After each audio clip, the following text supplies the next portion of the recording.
Before there was Persia, before kings carved their names into cliffs, before imperial roads tied continents together, there was a place that didn't yet have a single name.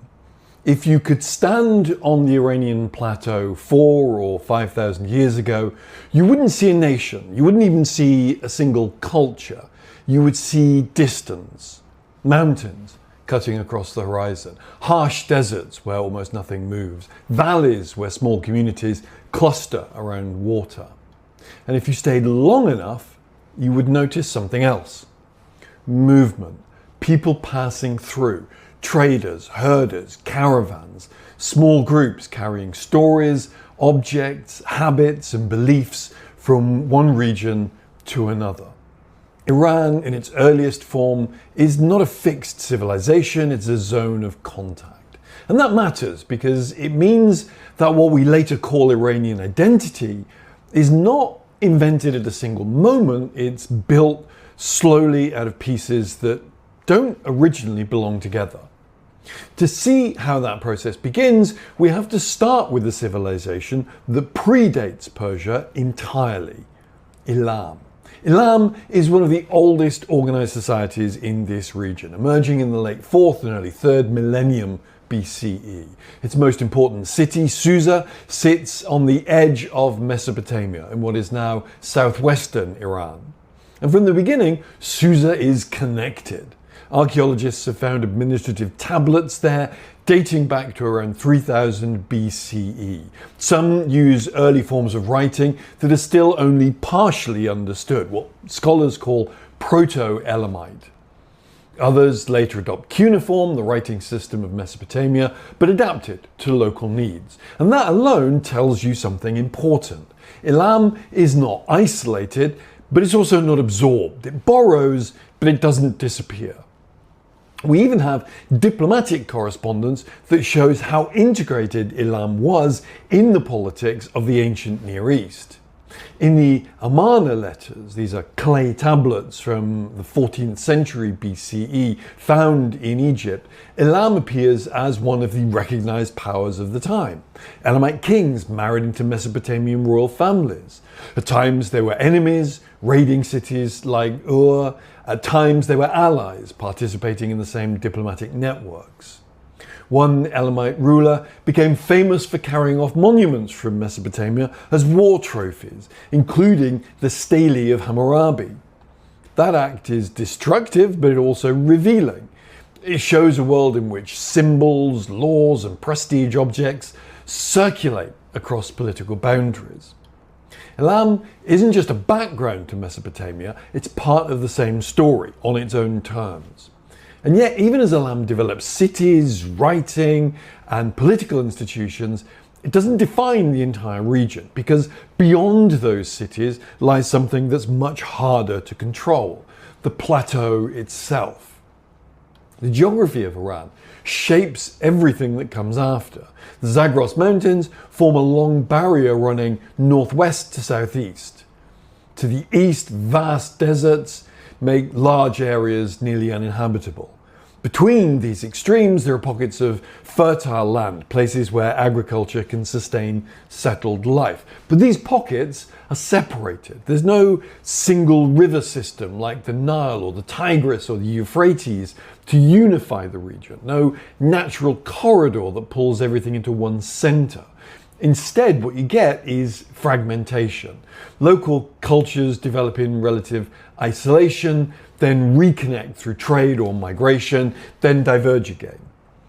This is why the Iranian plateau functions less like a cradle and more like a corridor.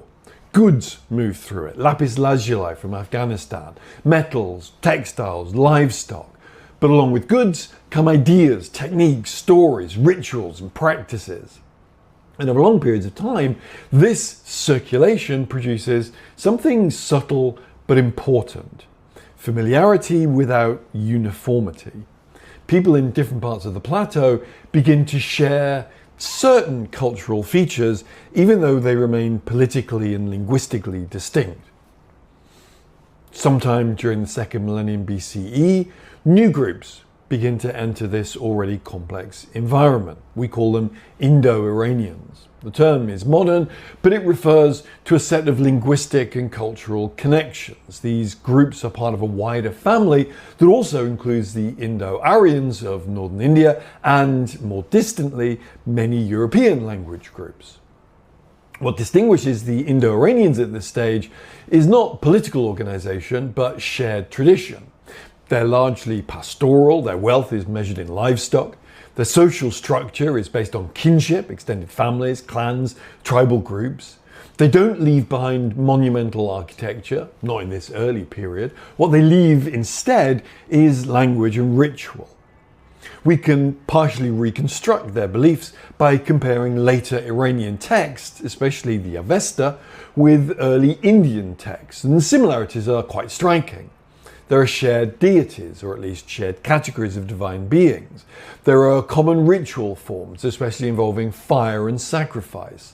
There's a strong emphasis on the spoken word, on hymns, evocations, formulas that must be recited correctly. And already there is a concern with order. Not political order, but cosmic order. In the Vedic tradition, this is called Atar. In the Iranian context, it will later become Ashar. At this early stage, though, it's not yet fully defined, but the intuition is there. The world operates according to a principle that can be maintained or that can be disrupted. And fire plays a central role in this system. Fire is the medium through which offerings are made. It's the presence that transforms what it touches. It's also, importantly, visible in a way that other sacred forces aren't. You can see it, you can tend to it, you can keep it alive. That visibility gives it a special status. Now, when these Indo-Iranian groups enter the plateau, they don't arrive in an empty land. They encounter existing populations, descendants of earlier cultures, including Elamite and other local groups whose names we often don't even know. And what follows isn't a sudden takeover, it's a slow process of integration. Some Indo-Iranian groups settle, others continue to move seasonally. Over time, distinctions blur, languages influence one another, religious practices overlap. Even something as seemingly stable as identity becomes flexible, fluid. A community might adopt a new language but retain older ritual habits. Another might incorporate new deities into an existing framework. Political leadership might shift while everyday practices remain surprisingly continuous. This kind of blending is difficult to track in detail because evidence is fragmentary, but the overall pattern is clear. There's no clean break between before and after. Instead, there is accumulation. And out of that accumulation, a new kind of cultural field begins to emerge, one that we can retrospectively call Iranian. It's not unified, doesn't have a central authority, doesn't even have a single agreed upon religious system, but it has shared tendencies, respect for fire and ritual precision, an emerging vocabulary around truth, order and correctness, a familiarity with both settled and mobile ways of life. And that last point is easy to overlook, but it is important because the Iranian world is shaped by two very different experiences of life. On the one hand, you have settlement, agriculture, permanent structures, administrative practices, the beginnings of urban continuity. On the other, you have mobility, seasonal movement, oral tradition, adaptability to changing conditions. These aren't just economic differences, they shape how people think. Settled life encourages record keeping, continuous attachment to place. Mobile life encourages memory, flexibility, responsiveness to the environment. In many regions, one of these patterns eventually dominates. In Iran, they coexist for a very long time. Even later, when large empires emerge, they're still influenced by both traditions. Imperial administration depends on fixed systems, taxation, roads, provincial governance. But elite culture often preserves older, more fluid elements, genealogies, oral epics, ideals of heroic movement across landscapes. You can see traces of this much later in Persian literature. In the Shahnameh, composed by Ferdowsi around the year 1000 CE, many of the great heroes aren't defined by stable rule over a fixed territory. They travel, they cross boundaries. Their identity is tested through movement as much as through governance. That literary pattern reflects something older, a memory of a world in which identity wasn't tied to a single place, but carried across space. By this point in our story, we are still well before anything that looks like a Persian empire. There is no Cyrus, no Darius, no Persepolis, but many of the underlying elements are already in place.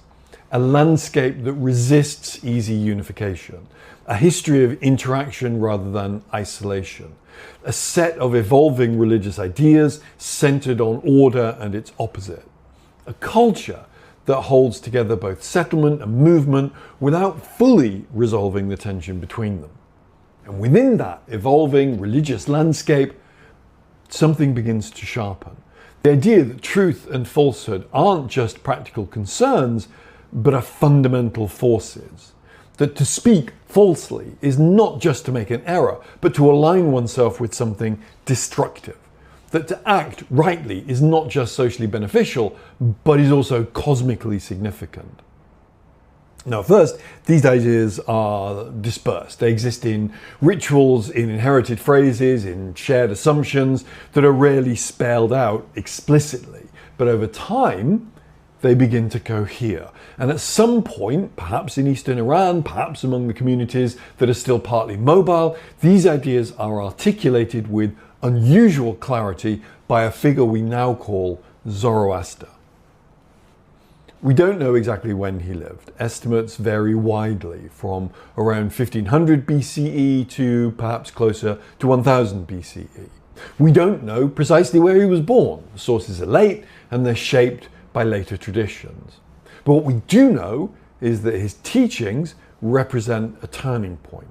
He takes existing concepts about order, about truth, about the role of ritual, and he reorganizes them into something more demanding, more ethical, more focused. In his vision, the world is not just structured, it is contested. There is truth and there is the lie. And human beings are involved in that struggle whether they want to be or not. That shift from inherited ritual to conscious ethical participation will define the next phase of Iranian civilization. But that's the story of the next episode. For now, what matters is this. Iran doesn't begin with Persia, it doesn't begin with empire or kings or monumental architecture. It begins with layers, with Elamite cities that connect as much as they compete, with a landscape that encourages movement as much as it encourages settlement, with migrating people who bring languages, ritual, and new ways of thinking, with a long process of blending in which nothing is entirely lost and nothing remains unchanged. From that complexity, something durable emerges. Not a fixed identity, but a way of holding identities together.